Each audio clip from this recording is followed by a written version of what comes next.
यार आजकल टमाटर के भाव बहुत बढ़ते जा रहे हैं। अभी कल मैं टमाटर खरीदने गया था तो मुझे टमाटर यार बहुत महंगा मिल रहा है। और आजकल बेरोज़गारी भी बढ़ती जा रही है। दो सवाल है, राइट। हमारा जो डेली हम टमाटर खरीदते हैं उसके भाव अचानक से बढ़ रहे हैं और बेरोज़गारी भी बढ़ती जा रही है। इन दोनों में मेजर डिफरेंस क्या है आपको पता है?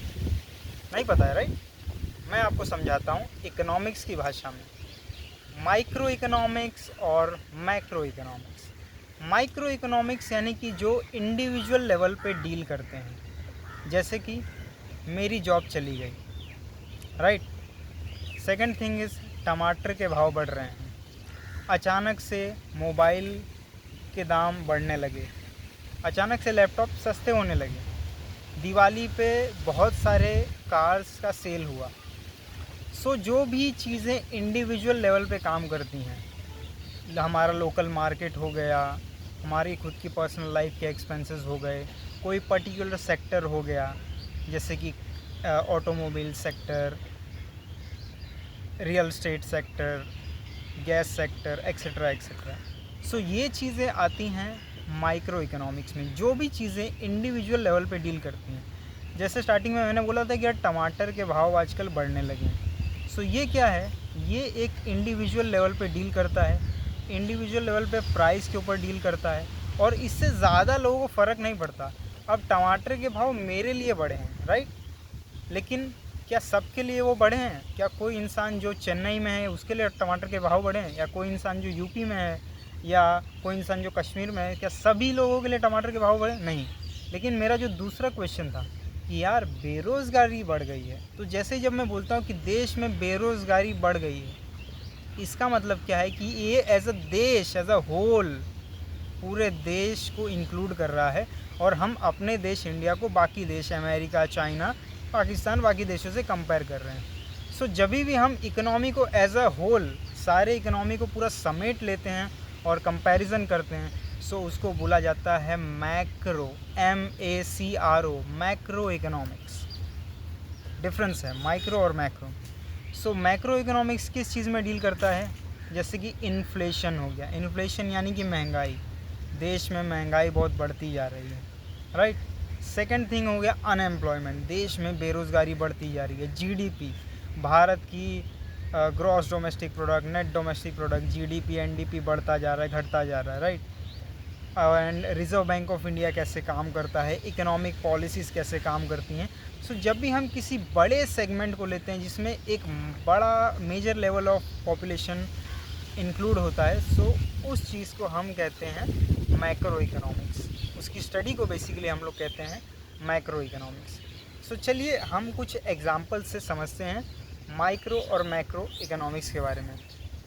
सो अभी आप सुबह उठते हैं एंड आप न्यूज़ खोलते हैं एंड न्यूज़ में आप देखते हैं कि आजकल सिलेंडर के दाम पूरे देश में बढ़ते जा रहे हैं, राइट। और सिलेंडर के दाम बढ़ने की वजह से बाकी चीज़ों के भी दाम बढ़ गए हैं, खाने पीने के दाम बढ़ गए हैं।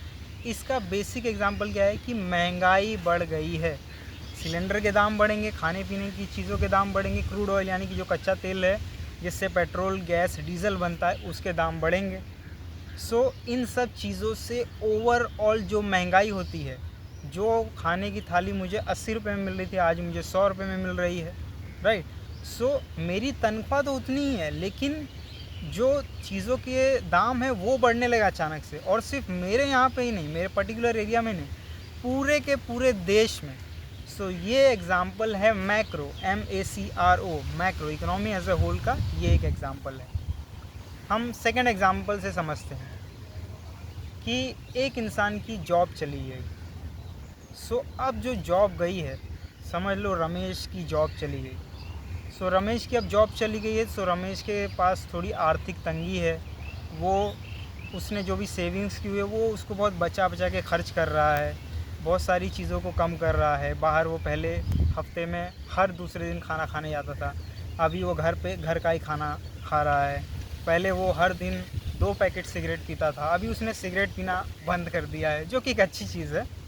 सो क्या रमेश के जॉब चले जाने की वजह से किसी और के ऊपर असर पड़ा? पड़ा है उन दुकानदारों के ऊपर जिससे रमेश खरीदी किया करता था, उन होटलों के ऊपर जिसमें वो जाके खाना खाया करता था, बट वो एक इंडिविजुअल है, एक सिंगल इंसान है। सो रमेश की वजह से पूरा का पूरा होटल तो बंद नहीं हो जाएगा, पूरा का पूरा जो सिगरेट का मार्केट है पूरे इंडिया में या पूरे वर्ल्ड में वो तो बंद नहीं हो जाएगा। सो पर्टिकुलर इंडिविजुअल और प्राइस की जो हम स्टडी करते हैं उसको हम बोलते हैं माइक्रो इकोनॉमिक्स। ये एग्जांपल है माइक्रो, MICRO, माइक्रो इकोनॉमिक्स। चलिए एक और एग्जांपल से हम लोग समझते हैं। आपको याद होगा कि 2020 में लॉकडाउन लगा था, राइट? सो लॉकडाउन की वजह से जो सबसे पहला सेक्टर था, आप जानते हैं सबसे पहला सेक्टर कौन सा डाउन हुआ था? Any guesses? ट्रांसपोर्टेशन। जी हाँ, transportation, airlines all over the world. सबसे पहले क्या, सारे देशों में लॉकडाउन लग गया। सो सबसे पहली चीज़ें क्या बंद हुई? एयरलाइंस बंद हुई। So all over the world में जितनी भी एयरलाइंस थी सबके शेयर प्राइसेस ओवरऑल नीचे आए हैं, सबके काम ठप हो गए हैं। आपके अगर रिलेटिव्स, भाई बहन, कज़िन, कोई भी अगर एयरलाइंस या किसी एयरपोर्ट वगैरह में काम करता होगा तो उन्हें सबसे ज़्यादा दिक्कत का सामना करना पड़ता है, वो भी सबसे पहले। दूसरी चीज़ क्या हुई कि जो भी पब्लिक ट्रांसपोर्टेशन थे, ट्रेन, बस, रिक्शा, ये वो, मेट्रो, सारी चीज़ों को बंद कर दिया गया। सो इसकी वजह से पूरे के पूरे देश में जो ट्रांसपोर्टेशन था वो बंद हो गया। एंड ट्रांसपोर्टेशन अगर बंद हो जाता है, लोगों का एक जगह से दूसरी जगह आना जाना बंद हो जाता है, तो क्या बंद हो जाता है? इकोनॉमिक एक्टिविटीज़ बंद हो जाती हैं।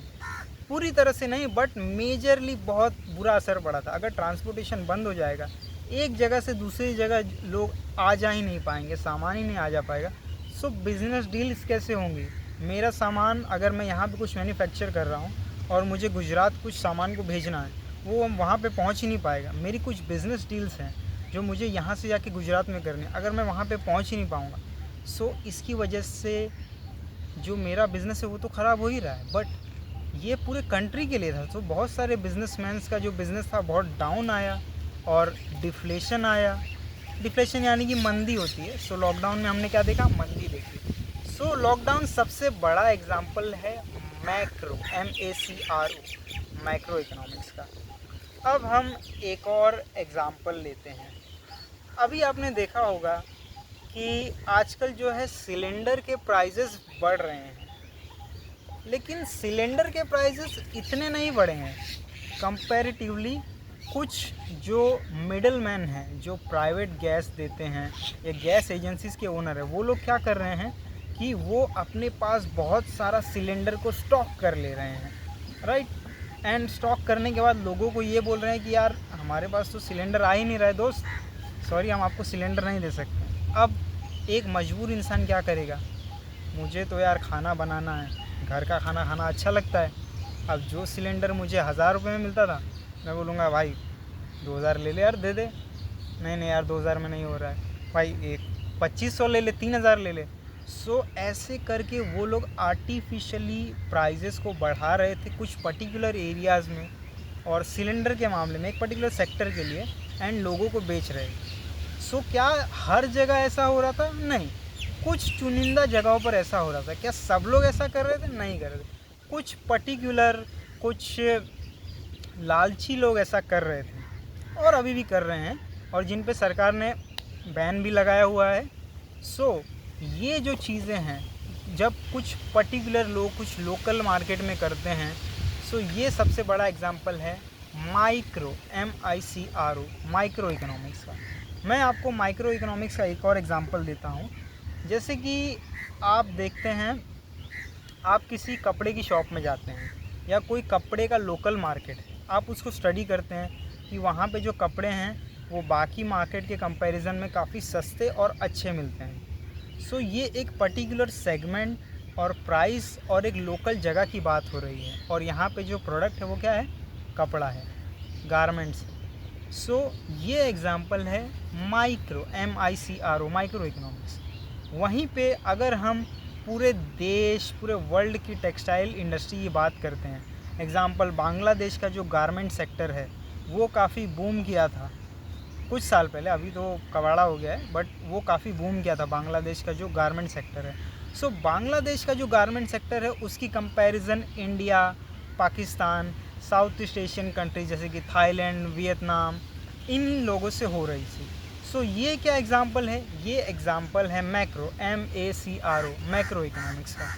सो अगर आपको ये वीडियो पसंद आया है सो प्लीज़ इस वीडियो को शेयर कीजिए, लाइक कीजिए, एंड आपके लिए मैं और ऐसे अच्छे कंटेंट्स लाता रहूँगा। आपका समय देने के लिए बहुत बहुत धन्यवाद। Thank you for watching Mahesh Economics. I will be right back. Bye bye.